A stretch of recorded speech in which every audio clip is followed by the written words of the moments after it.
Donc, mes chers amis, mes chers amis, nous sommes une génération spirituellement déshéritée. Nous ne sommes pas contemporains de grands clivages intellectuels. Nous ne disposons pas de lutte magistrale pour s'exprimer. Pas de camps idéologiques clairement identifiables avec de vrais maîtres à penser. Pourtant, en réalité, une vraie querelle se dessine en filigrane que je résumerai par cette question un peu tranchée, pour ou contre le boboïsme généralisé. C'est-à-dire, pour la conscience lucide des problèmes que notre société aura à affronter, ou alors pour une vision angélique, niant toutes les réalités et voulant nous interdire de les voir. Prenons le problème sous l'angle de l'autorité et de l'identité. L'autorité est l'assise indispensable à toute société humaine, et nous souffrons d'une perte d'autorité. La gauche s'est fourvoyée dans le boboïsme, au sens où elle est restée bloquée dans l'impasse libertaire et permissiviste, en cautionnant la remise en cause permanente des autorités. Or, il n'est pas de société sans règles. L'autorité représente une dimension constitutive et irréductible de l'existence collective. L'inégalité de capital entre les individus, aujourd'hui, se situe d'abord ici, sur les restes d'autorité dont certains bénéficient. Autorité, repère, sens de la loi, sentiment de sécurité, identité structurante, émulation positive, voilà le nouveau capital des classes favorisées. Car malgré l'atmosphère générale de laisser-aller, de laxisme, de tolérance bienveillante vis-à-vis de tout comportement déviant, au nom du respect des différences, malgré cette propagande démissionnaire des bobos, les bobos continuent de tirer leur épingle du jeu. Pourquoi? Car leur subversion n'est qu'une pause, une posture valorisante. Derrière cette façade, les bobos continuent de travailler à leur réussite sociale et matérielle, et à celle de leurs rejetons. Tandis que notre jeunesse des classes populaires, notre jeunesse des banlieues, n'est pas immunisée contre le poison du je m'en foutisme. Elle n'a pas de parents en position d'être exigeants, ni de figure familiale positive, valorisant par sa propre réussite sociale le travail et l'effort. C'est vis-à-vis de ces jeunes-là que la gauche boboisée est démissionnaire. Voilà où mène l'égalité dévoyée, synonyme de relativisme à tous les niveaux, et d'abord de relativisme culturel. Voilà où mène la valorisation de la subversion permanente et la complaisance abjecte face au comportement autodestructeur. Cela mène à l'échec et à l'exclusion, à la marginalisation et au ressentiment, à la haine impuissante mais explosive. Les boboïstes sont incapables de comprendre qu'un jeune qui réclame la prise en compte de sa différence souhaite en réalité être accueilli dans un ensemble dont il se sent exclu. Que quand il exige la reconnaissance, c'est l'appartenance qu'il désire. Que derrière les modes de la contestation, les jeunes aspirent à l'intégration.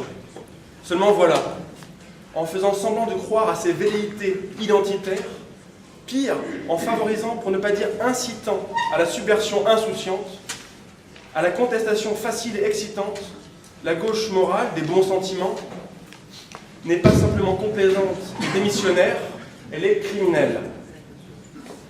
Voilà aussi pourquoi le débat sur l'identité nationale est si essentiel et pourquoi il doit réellement être ouvert. Il s'agit avant tout de l'intégration positive, de l'assimilation et de la digestion de toutes les différences. Et pour cela, il faut pouvoir être fier de soi, de notre identité commune, celle justement que l'on offre en partage. L'identité de la France ne doit pas être un ensemble vide, sous prétexte d'accueillir toutes les singularités. L'éloge de la différence, l'acceptation de l'autre, ne doivent pas conduire à la haine de soi. Car notre société est victime de l'étrange paradoxe qui voudrait qu'elle doive accepter toutes les conceptions du monde, y compris celles qui travaillent à sa perte. On favorise ainsi la formation de communautés minoritaires qui s'affirment comme telles, voire tendent à s'opposer à la culture dite dominante. Car le relativisme culturel, la confusion identitaire rendent plus difficile l'intégration. Intégration à quoi, du coup? À la sécurité sociale? Ces jeunes ont besoin de s'identifier à des modèles positifs et d'être intégrés à une nation revalorisée. Pour être prévenant à l'égard des plus faibles et les empêcher de sombrer dans la délinquance, il faut leur donner des repères. Et favoriser leur intégration dans une communauté prospère, saine et fière d'elle-même.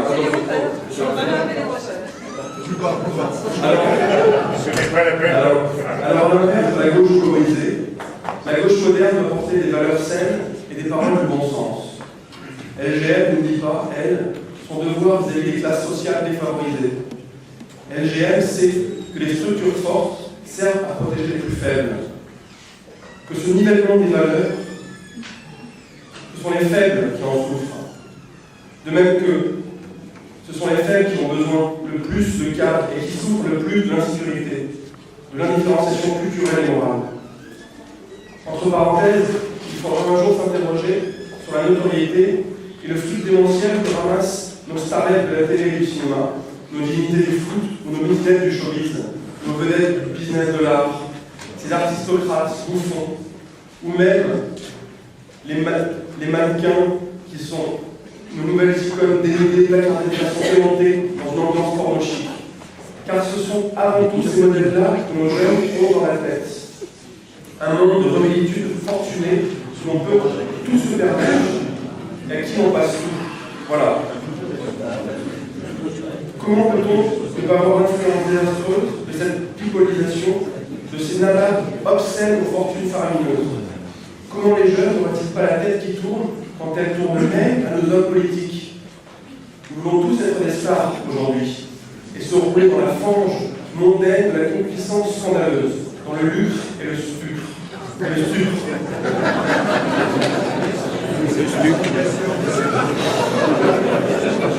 Voilà le monde que nous laissons s'installer. Un monde où la célébrité s'est substituée à l'autorité, où la mode s'est substituée à la morale. Est-ce cette obscénité à laquelle nous voulons être réduits? Non. Alors, pour une communauté revivifiée et une société réconciliée, portons avec LGM un idéal de justice sociale et d'intégrité morale, d'équilibre dans la répartition des richesses et d'affirmation nationale. Merci.